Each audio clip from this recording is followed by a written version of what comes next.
Brian, were you watching live when Jimmy got hurt?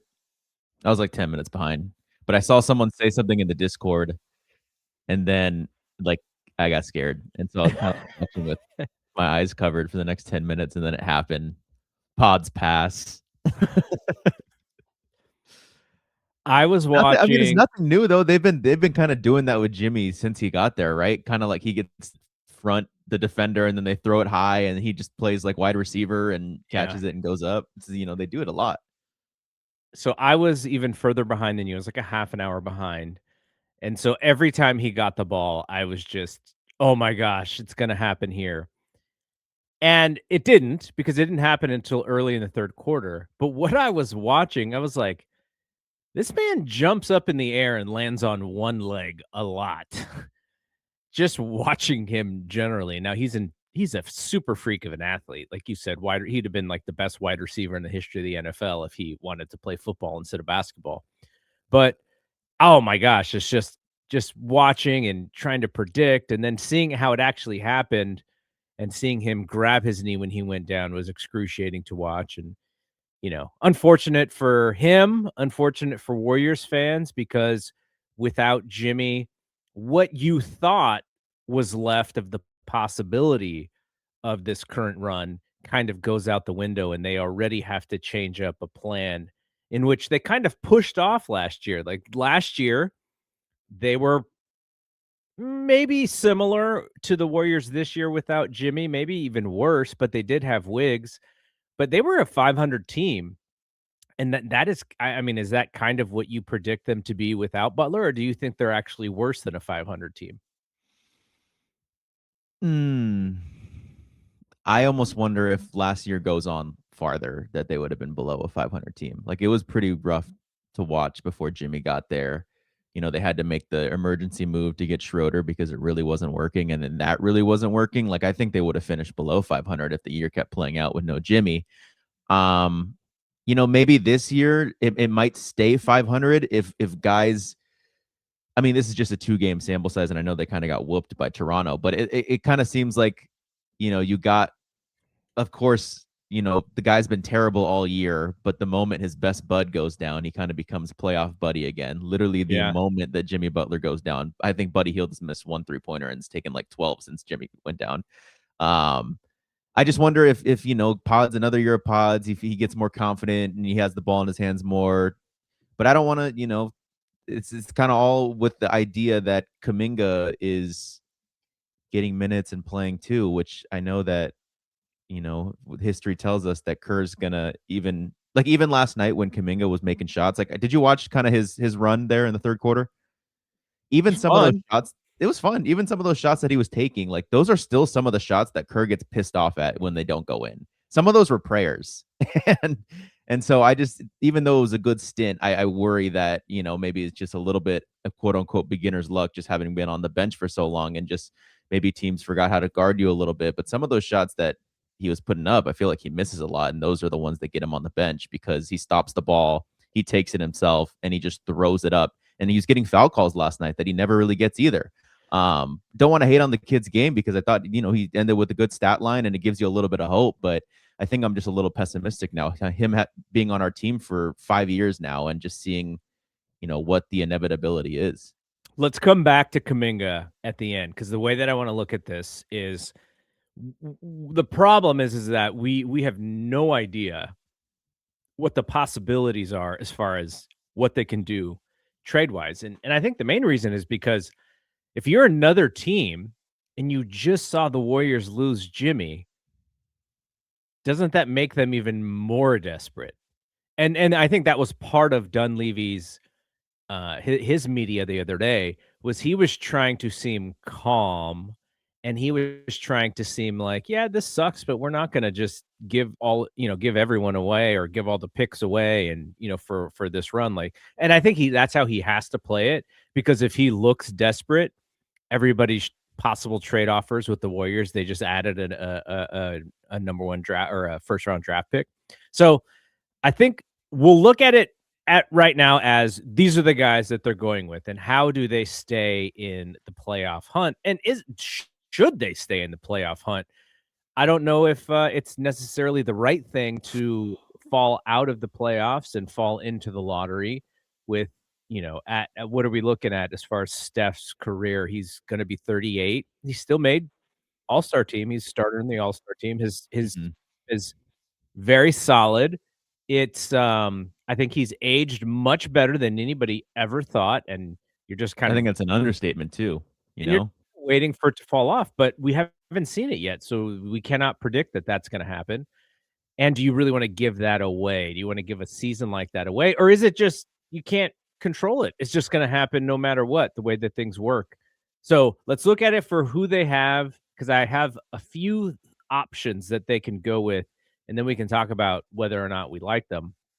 And I think the first option, you kinda hinted at it, which is just lean into pods, and you're gonna have to live and die with the positive, which was the other night, and the negative, in some cases, which was last night, because I don't know if one thing that I noticed the most is with pods in the game, these teams had these Raptors had some open three-pointers, and I didn't watch closely enough to see in the rotation aspect whose fault it was. We know Pods likes to bait charges, and in order to bait charges, you gotta kinda hang out in the middle. We know that he likes to go for steals, and he likes to, do the risky stuff, so sometimes that takes him out of position. Bob Fitzgerald last night was just, "Oh my gosh, the Toronto Raptors are shooting the best in the entire history of the NBA." And I was like, "Yeah, it's because all these shots are so wide open. They better go in. Like, you The can't Toronto miss Raptors these." have might be the worst shooting team in the league, but they've never been so wide open before. Like, I think It was incredible. a 30% three-point shooter can turn into a 60% three-point shooter if left wide open. All those NBA guys, you watch them in warmups, they don't miss. So when they're as wide open as they are, and they expect to be as wide open as they are, it's almost like warmups for them. There seemed to be some frustration in the rotation as well. Like, I was seeing guys as they were trying to figure out which shooter they were supposed to go out and cover, just kind of frustrated and like throwing their hands up a little bit. So that some of that is these rotations need to be worked out. These are going to be new rotations or rotations that they haven't done often. But there's another player that they may be able to lean into as well, and that's Will Richard. Now, if Will Richard is not shooting the three well, his value in that offense goes down. But if he is sticking the three, then I think he can do a lot of different things because he's very active and he's not the most athletic player on the team. He doesn't have JK athleticism, but he is one of the more athletic players on the team when he's actually playing. I'm not outside of JK and maybe Gary Payton. I'm not sure there's anybody who's more athletic than him who can actually spread his arms out and get his fingertips on balls to steal, tip passes, stuff like that, dunks. So those two guys, if you give those minutes or spread those minutes around to Pods, Will, GP's gonna get some of them, Gee's gonna get some of them, but if you lean heavier into Pods and Will, I think that's an option, but and every option that we're gonna talk about, the secondary piece of this is it also showcases them a little bit for trades, and so what do you think about the Pods option? Um, what do you expect me to say, man? It sounds like it sucks. I think all of these options that you lay out, if there is no trade being made, I think it's a game over season. Yeah, but maybe you do make some trades and you're actually upping the value of these guys a little bit. Yeah, but there's 1 or 2 weeks left of until the deadline. Like, this is very I guess these options then become very temporary of showcasing these guys. Yeah, for sure. Yeah, I mean, I'm all for upping the trade value of these players because if there is no trade made, the season is over. And I think it's likely that the season is over because I think this front office is too scared to enter negotiations as the team without the upper hand. And I think even when they got Jimmy, like he was like a distressed asset in Miami. Like he was clearly wanted out. So I don't even think the Warriors. I think the Warriors even had an upper hand in that Jimmy trade. They had like I just don't think that every team is looking at them like you said with no Jimmy, so they're desperate. I feel like they're not going to make a move if they don't feel like they're coming out on the winning side, and I don't really see many options where they can come out on the winning side.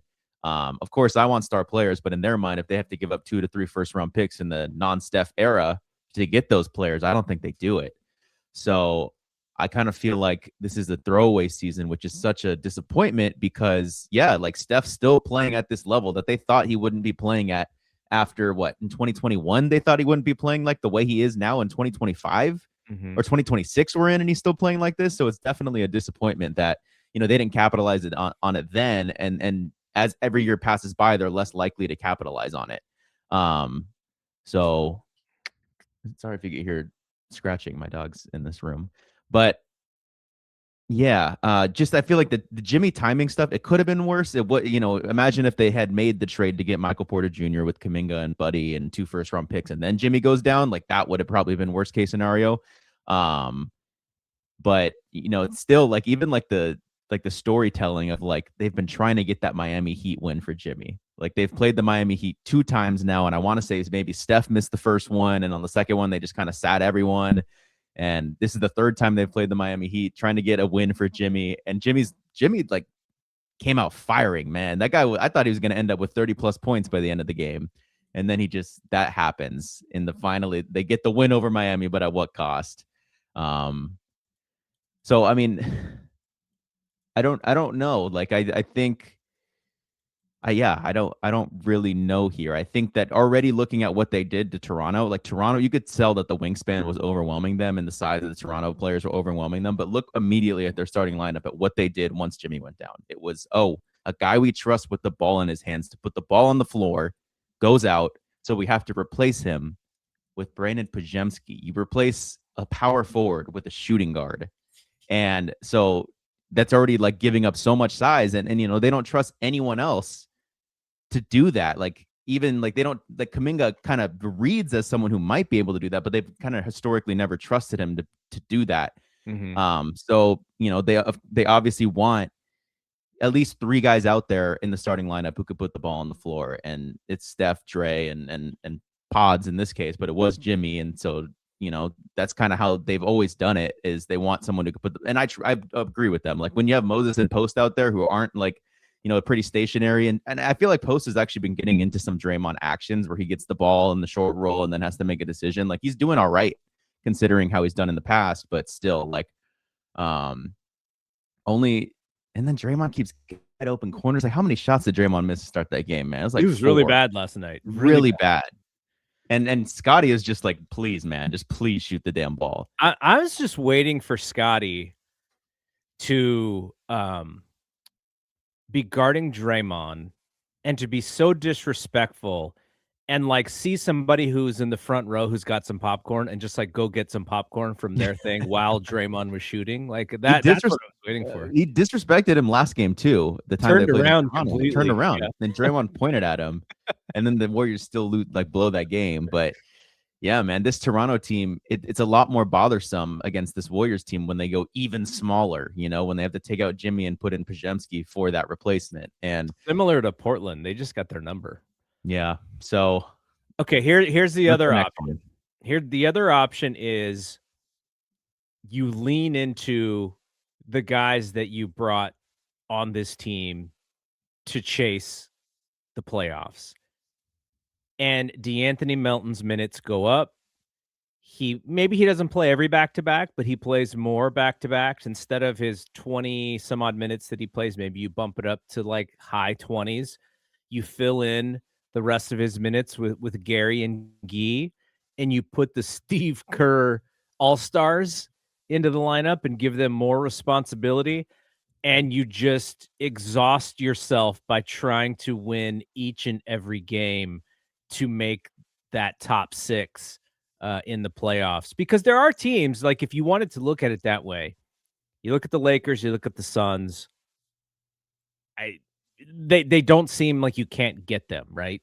So there is room to move up, and now it's much harder Without Jimmy, uh, maybe even impossible. That some might say without Jimmy. But if you want to give yourself the challenge, if Steve wants to showcase, the best of his ability, that might be the way. 'Cause currently the Warriors are 25-20.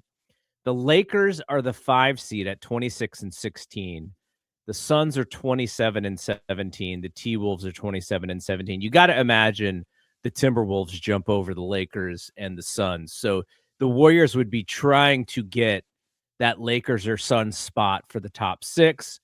The Trailblazers are underneath them. The Clippers would need to get hot, but there's nobody really below them who they're worried about catapulting over them. So it's literally just about trying to chase the whoever's the higher seed between the Lakers and the Suns to get to the top 6. So from that perspective, if you can just figure out how to eke out some of these games, you go with the Steve Kerr All-Stars. You go with the Melton. You go with Gee. You go with GP. Maybe Will is in that to get to those minutes, and that's how you fill the Jimmy minutes. I think if you go Steve Kerr All-Stars, I just think without Jimmy, this is maybe a 500 roster. So if you go 500 ball for the rest of the year, where do you end up? You're 5 games over 500. You're 5 games over 500. Yeah, 40. What is it? 44-38, or 43-39. Mm-hmm. Whatever it is. I guess you can't technically be 5 games over 500, but you're in that mix, and you're trying to get to that 6. But even if they go 500, they're at least a playing team. They're not getting catapulted by the Blazers. I don't imagine the Blazers really care that much about making the playoffs. They probably want to stash one more pick and then make a run next year with Denny as their best player. That sounds like something that they'd be more, because then you get Dame back next year too. So I don't know. I think that is, I guess I would say, more likely than the full lean into Pods and Will. Now, if Steph got hurt or Draymond got hurt, then you're talking about you just have to do something, and then you do that. But I think the Steve Kerr All-Stars might actually be more probable, though we did see Pods get the start yesterday. He definitely got the start against the He's Raptors. going to keep getting the start too. I guess him or Melton, but I think they like the 3-point shooting from Pods more than Melton. Because I was thinking, what if you start Steph, Melton, Kuminga, Dre, post? And I was like, oh, well, adios 3-point shooting. Mm-hmm. So, they still haven't really ran the small ball 5 of Steph, Melton, and or Pods at the 2, Moody, Kuminga, Dre. They've never really leaned into that, and I'm not gonna get my hopes up because Kuminga could get yanked, but that seems like a versatile lineup. Yeah, I mean, yeah, just we thought that maybe this team was I at least thought, I don't know if you thought, but I thought this team was maybe a really quality trade away from making some noise and putting up a better fight. Like you said, they're at, if I'm reading this correctly, they're 1.5 games back from the Lakers at the 5 seed. Or is that, yeah, I think 1.5. I think they're 3 games back from Houston at the 4 seed. And yeah, so it was in reach. It was obtainable.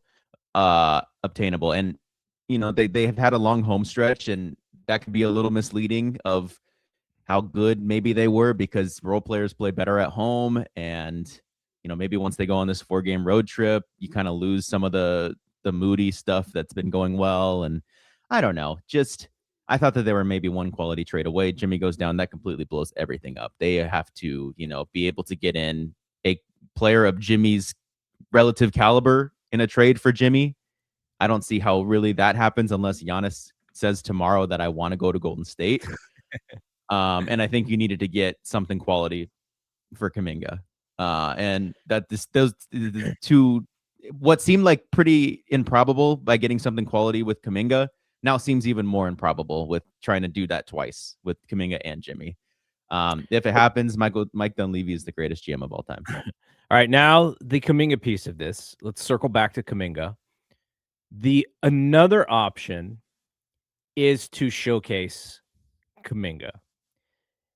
Mike Dunleavy went out in front of the media and basically said, "We are not trading this guy for 15 cents on the dollar, no matter what his demand is."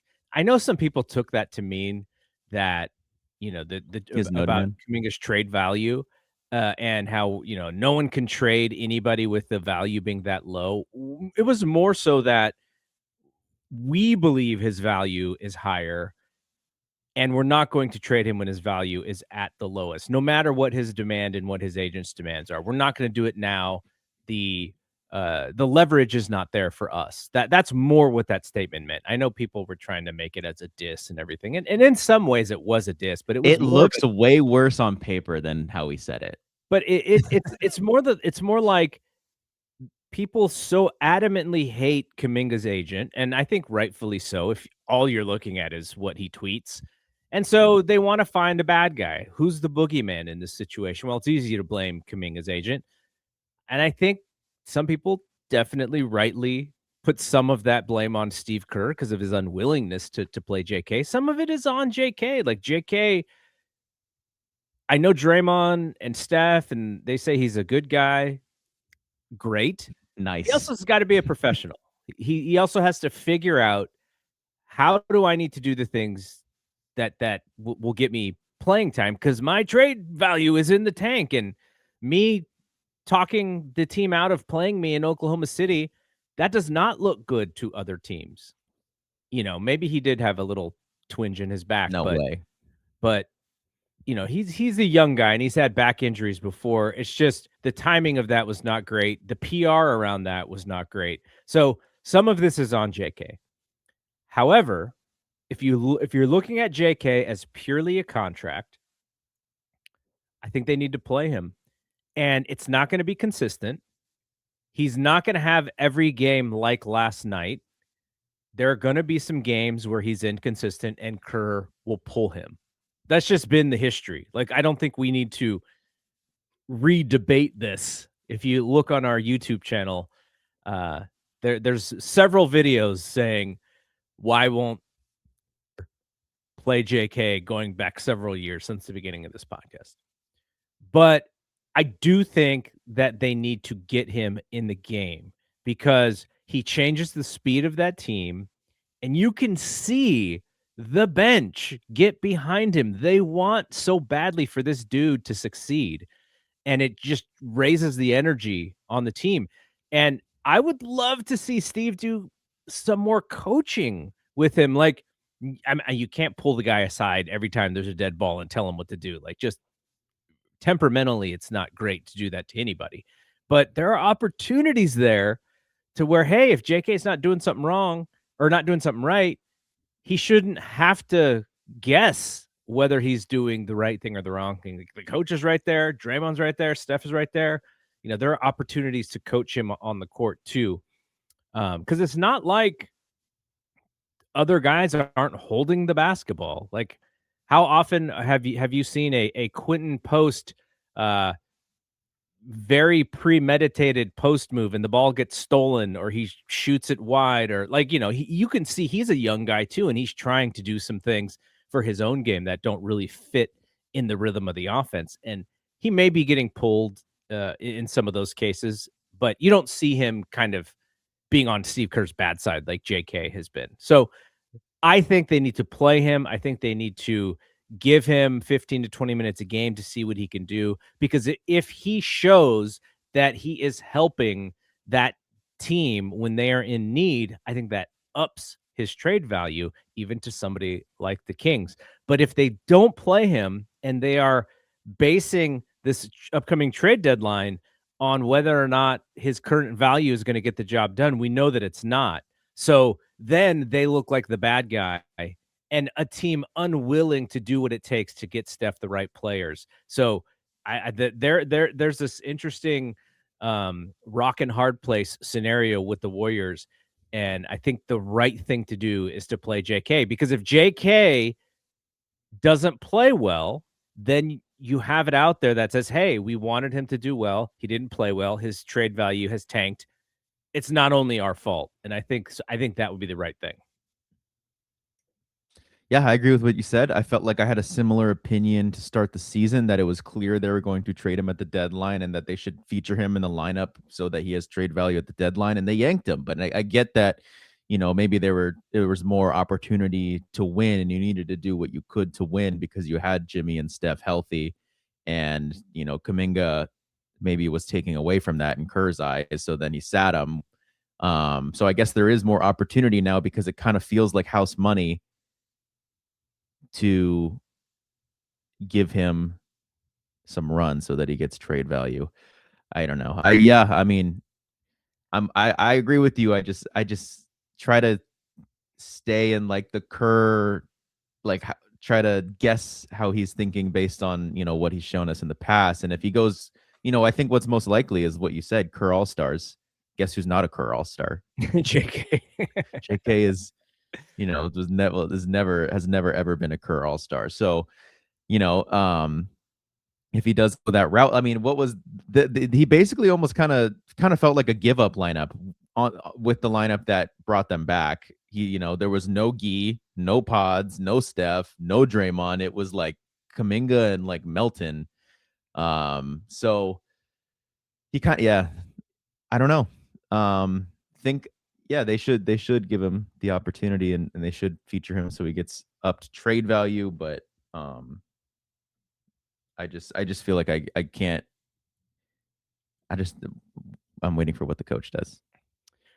All right. Well, we will definitely have more conversation about what they could possibly do in the trade market as we get closer to trade deadline. I'm sure we'll see more rumors of deals, but again, I just think they are so desperate that it's going to make it hard for them to get a deal that is something that they're going to be interested in. And then you have this thing of how, is this Kerr's last year? Does Kerr want to go out? I would imagine one way to talk Steve into coming back is to say, hey, we're going to trade for a player that's going to help us next year. We're going to get JK out of your hair. And Jimmy's going to be back in December of, which may not be terrible for the wear and tear on his body. And we're going to make one last run at it. Give us one more year. And then, we'll do the whole Steve's retiring thing, and we're going to go after it one more year. But how can they get a player who is going to help them? I know Marcus was on the on your train, on the Jaren Jackson train.